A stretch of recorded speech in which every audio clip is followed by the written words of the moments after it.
3 persons were today arrested following the recovery of a stolen car by the St. Elizabeth Police. They were nabbed during a special operation along the Oxford Main Road. The arrests come as the police intensify operations in the parish to target wanted persons, guns, and drugs.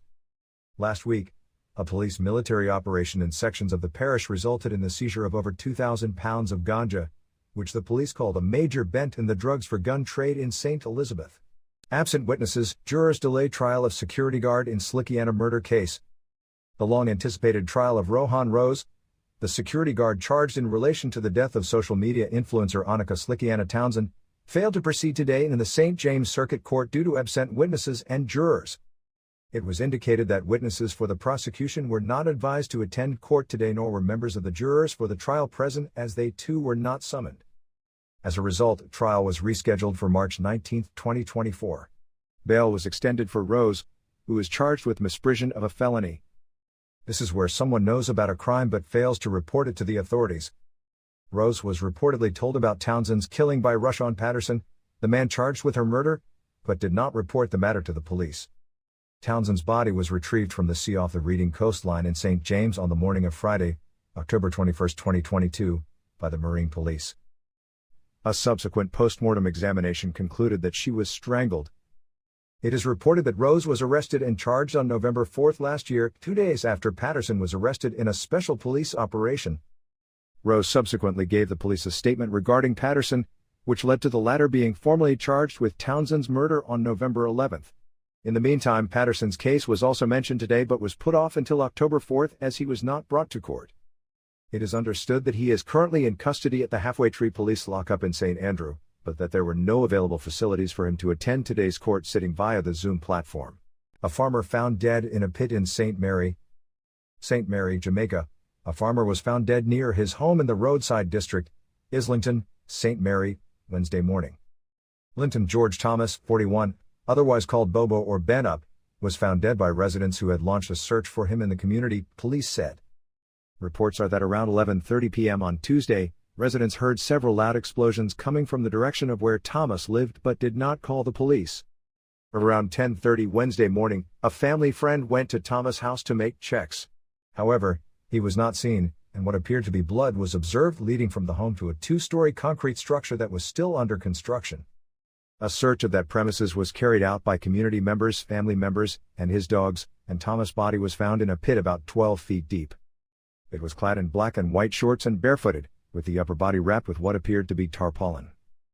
The help of the Port Maria Fire Department had to be requested to help retrieve the body, the police said.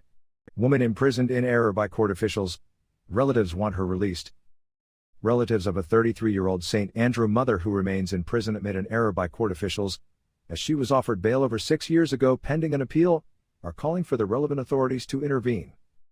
Cutie Lovelock, who has been waiting since 2017 for her court records from the Kingston and St. Andrew Parish Court so that her appeal can be heard, was carted off to prison last week Tuesday.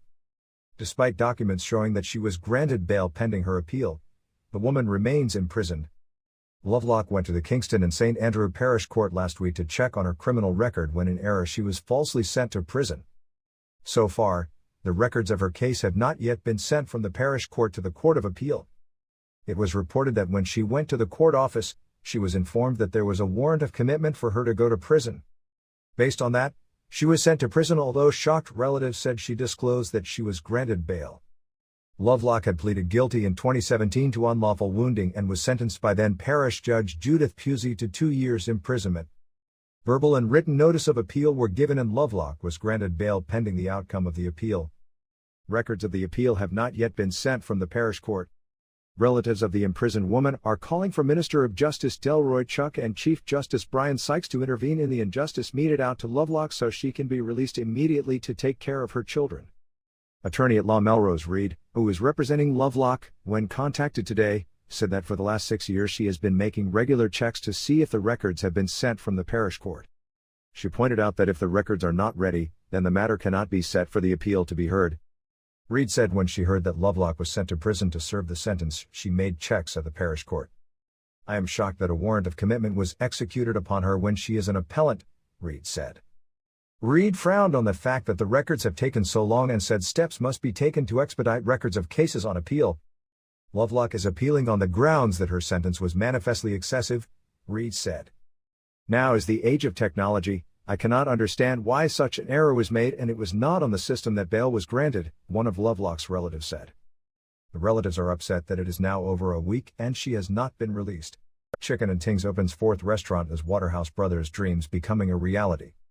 When brothers Emilio Madden and Lorenzo Dowes launched Chicken and Tings in 2005, one of their dreams was to build the restaurant brand, which specializes in traditional Jamaican cuisine, into a household name. They took another step on that path recently with the opening of the brand's fourth location in the corporate area. The restaurant's newest outlet sits on Shortwood Road in St. Andrew, serving the nearby community of Grants Pen and other areas. The data from our research shows that the Grants Pen/Shortwood Road community is requesting good quality meals at an affordable cost, Madden told Erie News Media TV, explaining the rationale behind the decision to open a restaurant at the location.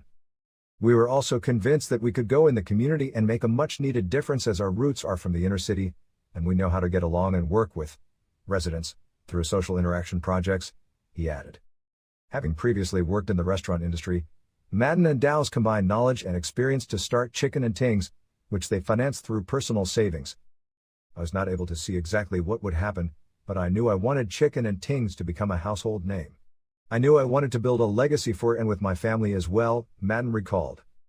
Delivering high-quality service at an affordable cost to working-class customers has been the foundation upon which Chicken and Tings has maintained its presence in the market for nearly 20 years, since the brothers opened their first restaurant in Halfway Tree, St. Andrew. In addition to the flagship Halfway Tree location, Chicken and Tings also has restaurants in high-traffic areas of Cross Roads and Mannings Hill Road in St. Andrew. Madden told Erie News Media TV that the same research that led the brand to set up shop on Shortwood Road also points to Duhaney Park and Portmore as underserviced areas. Our immediate expansion plan is to grow from store to store, parish to parish, while still keeping the brand 100% family-owned. We are here to make a difference, not just to make a profit, Madden said. Madden, who hails from humble beginnings in the tough inner-city community of Waterhouse, St. Andrew, said another one of his dreams when starting was to create jobs for people from troubled communities. The new Chicken and Tings outlet employs approximately 12 people, bringing the restaurant staff complement across 4 locations to approximately 50 people. According to Madden, he would like the brothers' story to help people see what they can achieve in a new light. We want our story to help people believe in possibilities, help them recommit to their vision, and inspire them to take action. We want them to know that regardless of their socioeconomic background, their dreams are still valid, Madden said. Simply put, every ghetto youth is a star, just him have to find it within himself. It's not going to be easy, but it will be worth it.